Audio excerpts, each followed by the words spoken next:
And one of the reasons that Trump won is because he believed in something that our founders believed in. It's called the common good. What's good for everybody, not what's good for this group versus that group. And it took a little while, but aren't you glad that all these corporations and large companies are starting to see that DEI needs to DIE?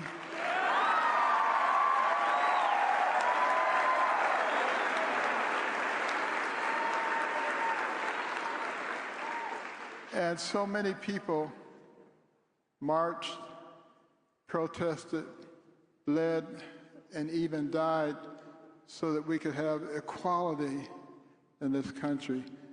That's what we want, equality, not equity, not the same outcome, but the same opportunities for all of our people.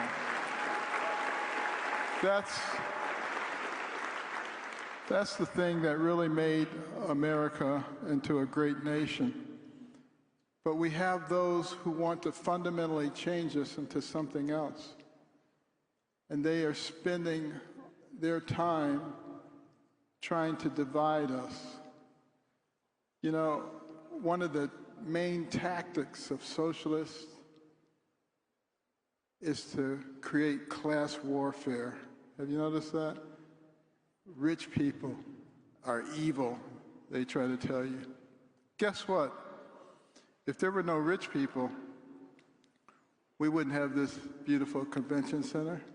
We wouldn't have shopping centers, universities, libraries, all kinds of things. It's fine to be rich. Just make sure that you're willing to do good things with your money and share it a little bit.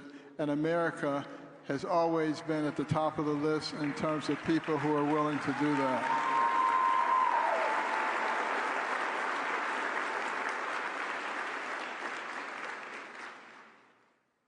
And as long as people have an opportunity to do well, isn't that what it's all about?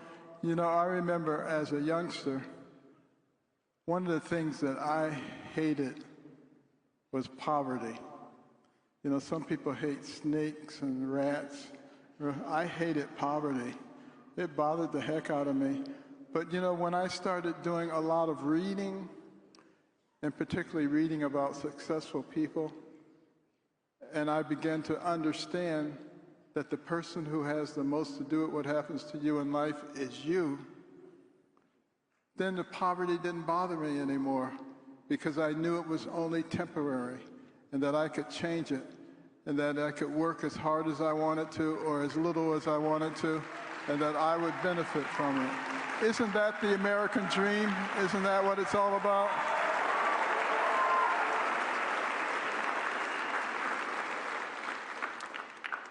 And yet, look at all the people who want to divide us on the basis of race. What a silly thing to be concerned about. You know, I don't know anybody who has the ability to change their race. They can't change their color, but what you can control is your character and what kind of person that you are. And it seems to me that that's the thing that we should be concerning ourselves about, particularly in this time in which we're living with people doing so many silly things. Some of us need to recognize also that we are not enemies. Take the first letter of each of those things, W-A-N-E, wane. We've let hatred and division wax for a long time. It's time to let it wane now. You know, we just passed Thanksgiving, and a lot of people on the other side of the aisle were saying, if somebody in your family voted for Trump, don't invite them for Thanksgiving. Don't go over their house for Thanksgiving. You know what? That is pure evil, stimulated by the devil.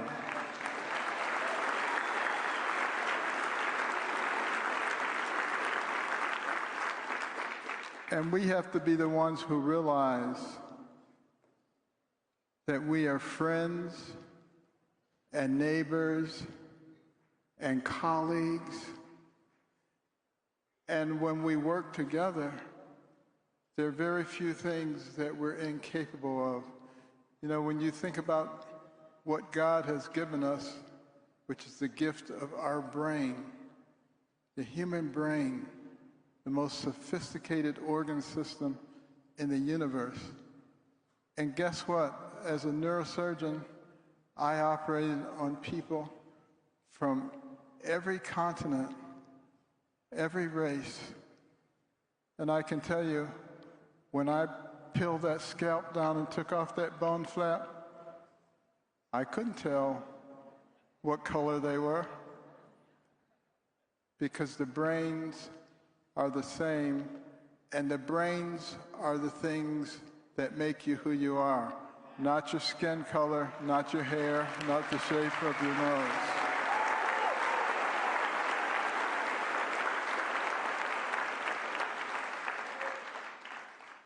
And the other thing that is so vitally important for us to understand is that we are a nation whose foundation is God.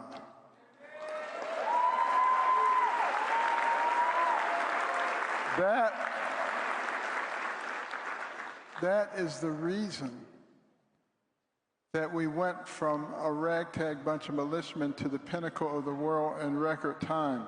It was because of a relationship with God. You know, I think of the story of the bulletproof Washington. Many of you know that story. George Washington was a courier during the French and Indian War for General Braddock. All the couriers were killed. They were shot to death. George Washington had 2 horses shot from beneath him. He had 4 bullet holes in his coat, bullet fragments in his hair, but no wounds. And years later, after the war, Washington was back in the area. He wasn't president yet, but one of the Indian chiefs who had been involved in the war, who was elderly and near death, heard that Washington was going to be there. He asked his braves to bring him to where Washington was. He wanted to see him. And they brought him into Washington's presence.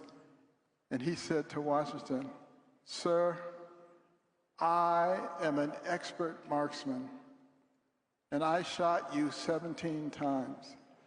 And my men shot you, and pretty soon I told them to stop wasting their bullets, and I just wanted to be in the presence of the man who is protected by the Great Spirit above."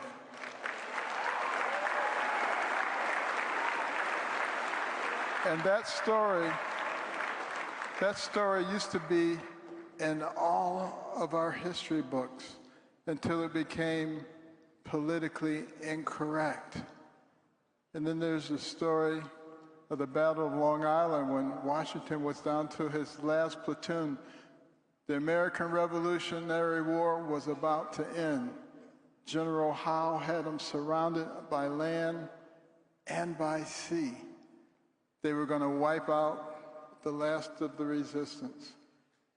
Meteorologic records indicate that on that same night, a mysterious heavy fog fell over the area, remained there throughout the night and into the next day, providing cover for Washington and his men to be able to escape. Some people say it was a coincidence. I say it was God.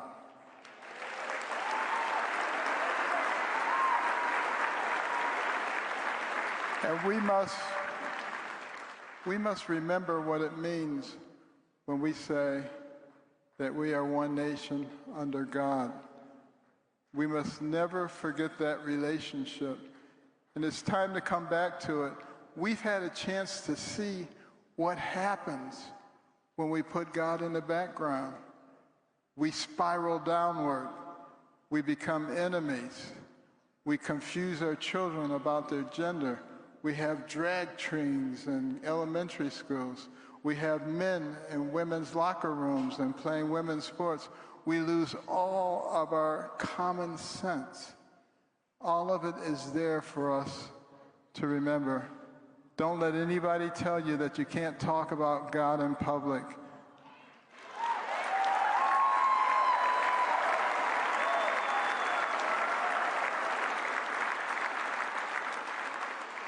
And remember, it is okay to live by godly principles of loving your neighbor, of caring for those who can't care for themselves, of developing your God-given talents to the utmost so that you become valuable to the people around you, of having values and principles that govern your life.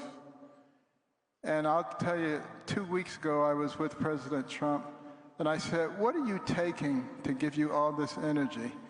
Because I need some of it too. And he said, you may be surprised what he said. He said, it's God. I beat you to it.